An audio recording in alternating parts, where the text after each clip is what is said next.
नमस्कार,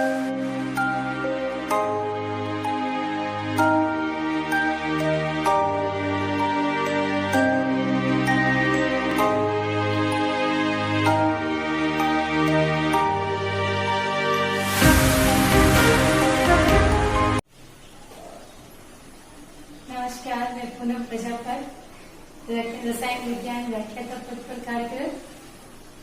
जैसे कि ऑनलाइन क्लास अभी चल रही है, उसी के आगे उसी क्रम में बढ़ते हुए सभी बच्चों से एक ही रिक्वेस्ट है कि वो घर पर बैठकर ऑनलाइन क्लासेस जरूर रीड करें। क्योंकि जब तक आप पीछे क्लासेस को पढ़ेंगे नहीं, तब तक बेटा आगे के टॉपिक्स अपने को समझ में नहीं आएंगे।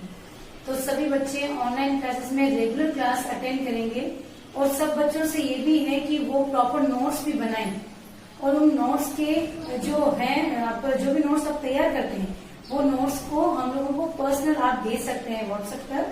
तो जरूर ये सब काम आपको करना है, ताकि ये सारा जो भी वर्क अभी ऑनलाइन आपको करवाया जा रहा है, वो सारे बेनिफिट्स आपको मिलेंगे ही फ्यूचर में। क्योंकि अपन स्कूल में भी जाएंगे तो वो चीजें अपने पास सिक्योर ही रहना है, तो उनका रिविजन होगा जब अपन वापस उसको रिपीट करेंगे। तो इसलिए अच्छे से पढ़ो, उनको रीड करो, ताकि आप लोगों को भी वो ज्यादा से ज्यादा समझ में आए। और नोट्स जरूर बनाएंगे। जो भी आपको क्लास में पढ़ाया जाता है, बताया जाता है, वो सब आप लोग क्लासरूम में पढ़ने के बाद घर पर भी उसको वापस रीड जरूर करें। आज अपन 10वीं क्लास का ही टॉपिक ले रहे हैं। तो 10वीं क्लास के टॉपिक जैसे अपन चैप्टर चल रहा था अपना 5वां दैनिक जीवन में जो रसायन है, अम्ल क्षार का टॉपिक आपको पढ़ाया जा रहा था। अम्ल क्या होते हैं, क्षार क्या होते हैं, पीछे वाले वीडियो में उसकी अवधारणाओं को बताया गया था। अब वही आगे चलते हैं, उसी के क्रम में बढ़ते हैं। तो अपन चलते हैं कि दैनिक जीवन में अम्ल और क्षार जो है उनका यूज कैसा है। तो आपको जो इम्पोर्टेंट चीजें हैं आपकी बुक की ही, उसको ही मैं आपको एक शॉर्ट नोट में बताऊंगी, जो आपके क्वेश्चंस एग्जाम में उनसे पुट आउट किए जाते हैं। ठीक है, तो सब बच्चे ध्यान से, जैसे बोर्ड पर मैं आपको फ्लो चार्ट बना के समझाती हूँ, वैसे ही उम्मीद भी मैं ऐसी करती हूँ कि आप बच्चे भी नोट्स में वैसा ही करते होंगे। तो जैसे कि अपना प्रकरण डाला हुआ है कि दैनिक जीवन में अम्ल और क्षार के यूजेस क्या हैं। तो सबसे पहले अपन शुरू करते हैं कि जो दैनिक जीवन में अम्ल का उपयोग है वो कैसे है। तो अम्लों का यूज क्या है, अम्ल क्या यूज होते हैं, उसके बाद बताए जाएंगे क्षार के, उसके बाद लास्ट में आपको बताए जाएंगे लवण के। आप सब बच्चे भी इस तरह से ही अपने कॉपी के अंदर उस चीज को लिखेंगे। तो सबसे पहले बताया गया है अम्ल। तो अपने ने बहुत सारे अम्ल के एग्जाम्पल ही मैंने आपको बताए गए, सल्फ्यूरिक अम्ल, नाइट्रिक अम्ल, हाइड्रोक्लोरिक अम्ल। ये वो अम्ल हैं जो क्या होते हैं, जिन्हें खनिज अम्ल भी कहा जाता है। H2SO4, सल्फ्यूरिक अम्ल, HCl, हाइड्रोक्लोरिक अम्ल, HNO3, नाइट्रिक अम्ल, इनको बेटा खनिज अम्ल कहते हैं। कौन सा अम्ल कहते हैं, खनिज अम्ल कहा जाता है। अब खनिज अम्ल क्या होते हैं, क्वेश्चन तो दिमाग में पुट आउट होता ही है कि खनिज अम्ल क्या होते हैं। खनिज अम्ल बिल्कुल वही है, इसका दूसरा नाम है अकार्बनिक अम्ल। अकार्बनिक अम्ल। अकार्बनिक नाम आता है तो समझ में आ जाता है, क्योंकि मैंने कार्बनिक और अकार्बनिक दोनों को बताया गया है। फिर भी मैं शॉर्ट नोट में बोल रही हूँ, कार्बनिक क्या होते हैं और अकार्बनिक क्या होते हैं। कार्बनिक वे यौगिक होते हैं जिनमें कार्बन हाइड्रोजन बंध पाया जाता है।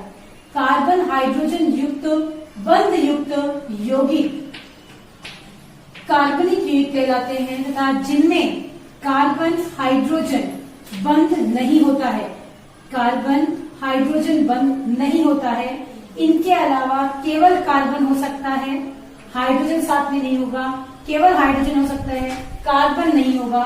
तो ऐसी कंडीशन में फॉर्मेट किए जाने वाले यौगिक क्या कहलाते हैं बेटा, अकार्बनिक यौगिक। क्या कहलाते हैं, अकार्बनिक यौगिक। अकार्बनिक यौगिक किन्हें कहते हैं, जिन यौगिकों में कार्बन हाइड्रोजन बंध नहीं होता है।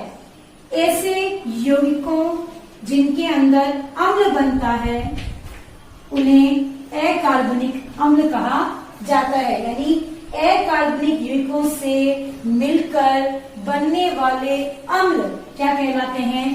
कार्बनिक अम्ल कहलाते हैं। जैसे कि एग्जाम्पल बिल्कुल क्लियर कर रहा है कि हाइड्रोजन तो है पर इनके पास कार्बन नहीं है, इसलिए इन्हें नाम दिया अकार्बनिक अम्ल, जिसे अपन खनिज अम्लों के नाम से भी जानते हैं। आपको एग्जाम में क्वेश्चन पूछते हैं खनिज अम्ल किसे कहते हैं, तथा उदाहरण सहित समझाइए। खनिज अम्ल वे अम्ल होते हैं जो 2 या 2 से अधिक अकार्बनिक यौगिकों से मिलकर बने हुए होते हैं। मैं परिभाषा वापस रिपीट कर रही हूँ। 2 या 2 से अधिक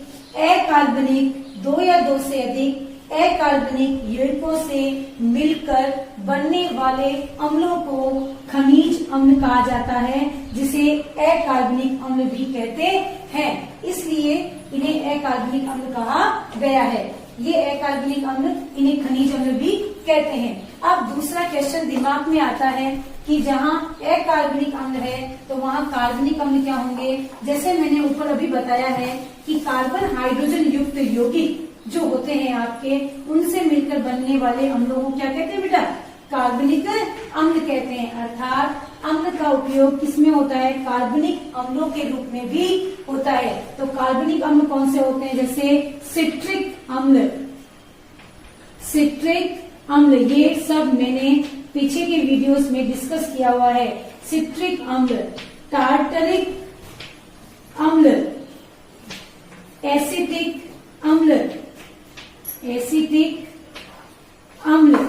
ये सब, और लैक्टिक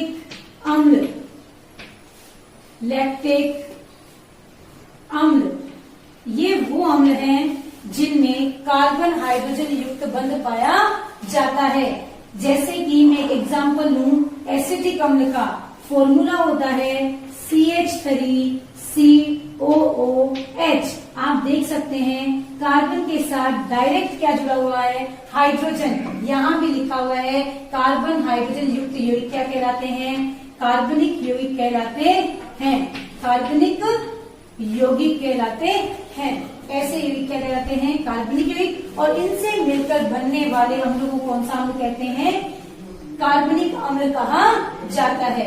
अब आगे चलते हैं। ये तो हो गए खनिज अम्ल जिन्हें अकार्बनिक अम्ल भी कहा जाता है।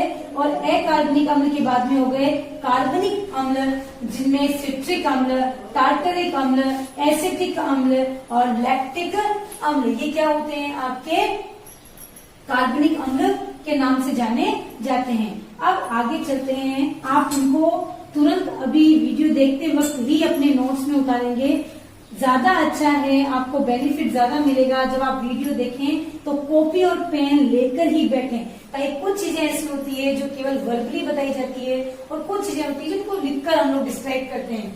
तो वर्बली बातें जो होती है उन्हें भी अपने को वीडियो को पॉज करके आप उनको नोट कर सकते हैं। उसके बाद ये हो गया कार्बनिक खनिज अम्ल। उसके बाद आता है एक स्पेसिफिक बात कि अम्लों का राजा किसे कहते हैं? तो सल्फ्यूरिक अम्ल, H2SO4, क्या नाम है इसका? सल्फ्यूरिक अम्ल। इसे अपन अम्लों का राजा भी कहते हैं। अम्लों का राजा भी कहा जाता है। किसे कहा जाता है? सल्फ्यूरिक अम्ल को। सल्फ्यूरिक अम्ल को अम्लों का राजा कहा जाता है। 1 नंबर का क्वेश्चन पूछते हैं अम्लों का राजा किसे कहते हैं, तो आप लिखेंगे सल्फ्यूरिक अम्ल, फॉर्मूला लिखेंगे H2SO4। उसके बाद एक इम्पोर्टेंट बात और कि अपने पास जो नाइट्रिक अम्ल होता है वो सोने और चांदी जो होता है उसको साफ करने में उसका यूज किया जाता है। किसका? नाइट्रिक अम्ल का। नाइट्रिक जो अम्ल है आपका, इसका यूज सोने और चांदी को साफ करने में किया जाता है। अब सोने चांदी को पिघलने के रूप में किसका यूज? तो एक बहुत ही इंपॉर्टेंट सा विलयन है बेटा। किसका? HNO3 प्लस HCl, जिसमें 1 चम्मच यदि अपन सॉल्यूशन बनाए तो जहां पर 1 चम्मच, या फिर अपन यूं कहें कि 1 भाग, 4 भाग होते हैं, उसमें 1 भाग यदि आप HNO3 ले रहे हैं तो 3 भाग किसके लेंगे? HCl। तो तैयार जो आपका सॉल्यूशन होगा, जो विलियन होगा, उसे आप कहेंगे एक्वारेजिया। एक्वारेजिया। कई बार क्वेश्चन पूछते हैं एक्वारेजिया क्या है या क्या होता है, तो आप लिखेंगे HNO3 व HCl के 1:3 से मिलकर बने विलियन को एक्वारेजिया कहा जाता है। ये है आपके अम्लों के दैनिक जीवन में जो यूज में हम लेते हैं उनके बारे में बता दिया गया है। और अब अपन चलेंगे, ये आपके इम्पोर्टेंट बातें थी जो आपको बता दी गई है। अब आपको पढ़ना है क्षार के बारे में। ये अम्ल का टॉपिक क्लियर हो गया। आगे बढ़ते हैं क्षार। क्षार भी अपने पास कुछ स्पेसिफिक हैं, like NaOH, sodium hydroxide, CaOH, calcium hydroxide और MgOH, मैग्नीशियम हाइड्रोक्साइड। ध्यान देंगे बच्चे, इनसे एक क्वेश्चन कंफर्म पूछते हैं। NaOH जो है सोडियम हाइड्रोक्साइड, इसका यूज जो है, इसका उपयोग जो है साबुन व अपमार्जक जो है आपके, उनको बनाने में किया जाता है।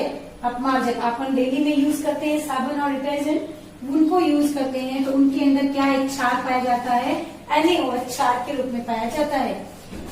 कैल्शियम हाइड्रोक्साइड, ये जो होता है, इसका उपयोग मिट्टी की अम्लता को दूर करने में किया जाता है। मिट्टी की अम्लता को दूर करने के लिए किसका यूज किया जाता है, कैल्शियम हाइड्रोक्साइड का यूज किया जाता है। ये कीटनाशी भी है एक प्रकार का, कीटनाशी भी है एक प्रकार का, इसके द्वारा कीटों को भी नष्ट यानी खत्म किया जा सकता है, उनका भी नाश किया जा सकता है। लास्ट में है MgOH जो कि मोस्ट ऑफ इम्पोर्टेंट है, मैंने डबल स्टार भी लगाया है। मैग्नीशियम हाइड्रोक्साइड जो है, इसे मिल्क ऑफ मैग्नीशिया भी कहते हैं। क्या कहते हैं, milk of magnesia, milk of magnesia भी कहा, मिल्क ऑफ मैग्नीशिया भी कहा जाता है। मिल्क ऑफ मैग्नीशिया भी कहा जाता है। मिल्क ऑफ मैग्नीशिया का मतलब है ये एक प्रकार का एंट एसिड है, एंट एसिड है, एक प्रकार का एंट एसिड है, अर्थात इसको पेट की अम्लता को दूर करने में भी किया जाता है। पेट की अम्लता को भी दूर किया जा सकता है, किसके द्वारा, मैग्नीशियम हाइड्रोक्साइड के द्वारा। क्वेश्चन पर रहता है मिल्क ऑफ मैग्नीशिया किसे कहते हैं, तो आप लिखेंगे मैग्नीशियम हाइड्रोक्साइड, MgOH का होल ट्वाइस, जिसे मिल्क ऑफ मैग्नीशिया भी कहा जाता है। ये है आपके क्षार के दैनिक जीवन के कुछ इंपॉर्टेंट टॉपिक्स जो मैंने बता दिए हैं, ये आप उतार लेंगे। उसके बाद लास्ट में अपने आता है लवण। कई बार अपन सोच लेते हैं लवण क्या है, जो अपने को दैनिक जीवन में भी यूज बिल्कुल करते हैं। लवण को भी आप दैनिक जीवन में उपयोग करते हैं, जैसे AgNO3, सिल्वर नाइट्रेट। हम सब फोटोग्राफी तो करवाते ही हैं, फोटो सब क्लिक करवाते हैं। फोटोग्राफी में जो एक तो फ्रेम बनती है, वो लेयर जो उसकी लगी हुई होती है, वो किसकी बनी हुई होती है, सिल्वर नाइट्रेट की बनी हुई होती है। उसके बाद अमोनियम नाइट्रेट NH4NO3, जो अमोनियम नाइट्रेट जो है, इसका उपयोग, ये बहुत अच्छा यूज है इसका भी, ये विस्फोटक के रूप में इसका यूज किया जाता है। तो ध्यान करें, कई बार ये यूज बहुत इम्पोर्टेंट है, इसको पूछते हैं कि ये विस्फोटक के रूप में काम आने वाला लवण कौन सा है, तो आप कहेंगे अमोनियम नाइट्रेट। एक है कैल्शियम कार्बोनेट, जिसे आप संगमरमर भी कहते हैं, संगमरमर भी कहते हैं। कैल्शियम कार्बोनेट से आप क्या कहते हैं, संगमरमर भी कहते हैं। फर्श बनाने के काम में जिनको लिया जाता है। कई बार पूछते हैं, एक नंबर का क्वेश्चन, संगमरमर किसे कहते हैं या इसका फॉर्मूला क्या होता है, तो आप लिखेंगे कैल्शियम कार्बोनेट CaCO3। एक लास्ट है आपका लवण में भी फिटकरी, सब नाम सुने हैं। फिटकरी, फिटकरी क्या होती है? तो फिटकरी जो है वो पानी के शुद्धिकरण में काम आती है। K2SO4 डॉट AlSO4 का होल थ्राइस, Al2SO4 का होल थ्राइस डॉट 24H2O। ये क्या है आपका? फिटकरी का फॉर्मूला है। ये पानी को शुद्धिकृत करने के काम में लिया जाता है। तो बच्चों ये था अम्ल, क्षार और लवण के दैनिक जीवन में आने वाले यूजेस बताए गए हैं। इम्पोर्टेंट जो भी थे मैंने यहाँ डिस्कस कर दिए गए हैं। अब आप इनको अपने नोट्स में उतार लेंगे ताकि आप लोग इसे अच्छे से रीड कर सकें। अब आगे चलते हैं, आगे करते हैं अपना टॉपिक शुरू। इससे अगला है आपका पीएच स्केल। पीएच स्केल के बारे में आप थोड़ा डिटेल से पढ़ेंगे। पीएच स्केल का 1 नंबर का क्वेश्चन होता ही है पुट आउट, तो थोड़ा सा ध्यान करेंगे सब बच्चे कि पीएच क्या है। आइए चलते हैं आगे, पीएच स्केल के बारे में पढ़ते हैं। तो सब बच्चे ध्यान से देखेंगे। पीएच, पीएच स्केल क्या होती है? पीएच क्या है?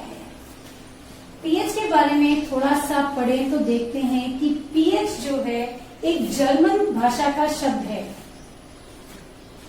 ना, जर्मन शब्द है जिसका अर्थ क्या होता है? उषांश, उषांश, ठीक है। इसको अपन शक्ति के रूप में, अर्थ है इसका शक्ति, पावर। और H क्या है आपके? हाइड्रोजन, हाइड्रोजन आयनों की सांद्रता, हाइड्रोजन आयनों की सांद्रता, ठीक है। ये है हाइड्रोजन आयन, ठीक है। हाइड्रोजन आयन की मात्रा है, सांद्रता है, यानी शक्ति अपन कहेंगे तो H हाइड्रोजन आयन की सांद्रता है। अब ये H इसको रिप्रेजेंट करेगा पूरा, अपन इसको मिलाएं तो कहते हैं कोई भी विलयन आपके पास है, कोई भी विलयन के अंदर हाइड्रोजन की शक्ति कितनी है, उसकी मात्रा कितनी है, उसका पावर कितना है, वो ही बताएगा कि उसकी पीएच क्या होगी। अर्थात अपन बोले तो किसी विलयन में उपस्थित हाइड्रोजन आयन की सांद्रता को क्या कहते हैं आप, या शक्ति को क्या कहते हैं आप, उस विलयन की क्षमता, अम्ल और क्षार की क्षमता को व्यक्त किया जाता है। अर्थात अम्ल व क्षार की शक्ति को बताने वाली स्केल क्या कहलाती है? पीएच स्केल कहलाती है। मैं एक बार वापस रिपीट कर रही हूँ, पीएच स्केल क्या होती है? किसी विलयन में अम्ल व क्षार की सांद्रता को व्यक्त करना पीएच स्केल, या दूसरी भाषा में कहें तो हाइड्रोजन आयनों की सांद्रता को व्यक्त करने वाली स्केल क्या कहलाती है? आपकी पीएच स्केल कहलाती है। ये है आपकी पीएच स्केल के बारे में। अब आपकी बुक के अकॉर्डिंग एक प्रॉपर यदि आप डेफिनेशन चाहते हैं तो वो क्या है?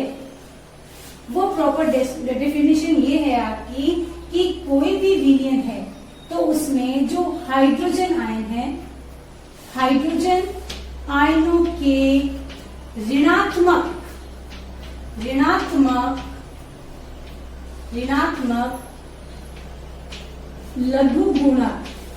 लघु गुणक को पीएच स्केल या पीएच कहा जाता है।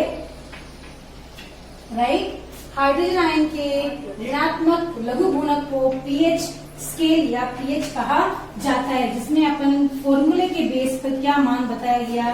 पीएच बराबर माइनस log आधार 10 हाइड्रोजन आयनों की सांद्रता जो है वो घातांक के रूप में व्यक्त की जाती है। अर्थात ऋणात्मक जो लघु गुणक है उसके घातांक के रूप में हाइड्रोजन आयन को व्यक्त किया जाता है। बच्चे ध्यान देंगे कि कभी भी अपन किसी भी विलयन में देखें तो जो हाइड्रोजन आयन है वो मुक्त अवस्था में नहीं होते हैं, किसी भी विलयन में हाइड्रोजन आपको मुक्त अवस्था में नहीं मिलेंगे। हाइड्रोजन हमेशा आपको H3O प्लस के रूप में ही मिलते हैं, इसलिए इसकी जगह आप H3O प्लस भी लिख सकते हैं। ये भी किसको व्यक्त करता है? हाइड्रोजन आयनों की सांद्रता को ही व्यक्त करता है। इसलिए ये था आपका पीएच स्केल का फॉर्मूला। अब अपन पीएच स्केल में कोई भी विलयन आपको दिया गया है तो उसके अंदर यदि वो अम्ल है तो उसकी वैल्यूज कैसे आती है, यदि वो क्षार है तो उसकी वैल्यूज कैसे आती है, और यदि वो उदासीन है तो उसकी वैल्यू को कैसे व्यक्त किया जाता है, वो थोड़ा सा समझ लेते हैं। तो चलते हैं यहाँ पर आगे। पीएच स्केल में के द्वारा विलयन में अम्ल व क्षार की मात्रा को कैसे अपन देख सकते हैं। तो पीएच स्केल में अपन ने जैसे 3 सॉल्यूशन रखे, ठीक है, 3 सॉल्यूशन रख दिए तो देखा कि पीएच स्केल का जो मान होता है वो बेटा हमेशा क्या होता है? 1 से 14 होता है, ठीक है। अपन 1, 2, 3, 4, 5, 6, 7, 8, 9, 10 से 14 तक चलते हैं। अब अपने पास विलयन लिया, देख दिया। अब यहाँ पर इस विलयन में अपने देखा कि जो वैल्यू आई पीएच स्केल पर 3, यहाँ देखा तो वैल्यू आई आपकी 9 और यहाँ पर देखा तो आपकी वैल्यू आई 7। तो अपने को ध्यान रखना है पीएच में यदि मान जितना कम होगा वो उतना ही प्रबल अम्ल होगा,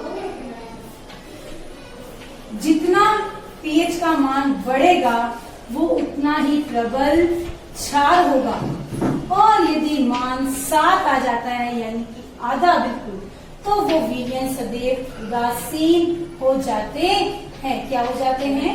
उदासीन हो जाते हैं। इसलिए ध्यान करेंगे जो पीएच की वैल्यू है वो 1 से 7 तक अम्ल, 7 से यानी कि ज्यादा यदि आप करें 8 से 14 तक चले तो वो होती है आपकी क्षार, 7 यदि है तो वो विलयन हो जाते हैं आपके उदासीन। तो पीएच स्केल में यदि आप जब भी देखेंगे तो आपकी बुक में भी एक ऐसा डायग्राम बनाया हुआ है बेटा, जिसके अंदर इस तरह से अपन लिखे हुए हैं, यानी कि 1 से लेकर यदि अपन 14 की बात करें तो यहाँ पर वैल्यूज क्या होती जा रही है? कम होती जा रही है। यहाँ पर देखें तो इस तरफ वैल्यूज बढ़ती जा रही है। यहाँ पर यदि आप करें तो यानी ये वैल्यूज को अपन यहाँ पर व्यक्त करें तो ये किसको व्यक्त करेगा? क्षार को। यहाँ पर वैल्यूज किसको व्यक्त करेगा? अम्ल को। यानी यहाँ होगा अम्ल, यहाँ होगा क्षार, और बीच में होगा आपका क्या? उदासीन विलयन। बात समझ में आ गई होगी कि जितनी वैल्यूज बढ़ाते जाएंगे उसमें क्षार बढ़ता जाएगा, वैल्यूज घटती जाएगी तो वो किसको रिप्रेजेंट करता जाएगा? अम्ल को रिप्रेजेंट। यानी यहाँ पर हाइड्रोजन आयन की सांद्रता ज्यादा है, यहाँ पर हाइड्रोजन आयनों की सांद्रता क्या है? कम।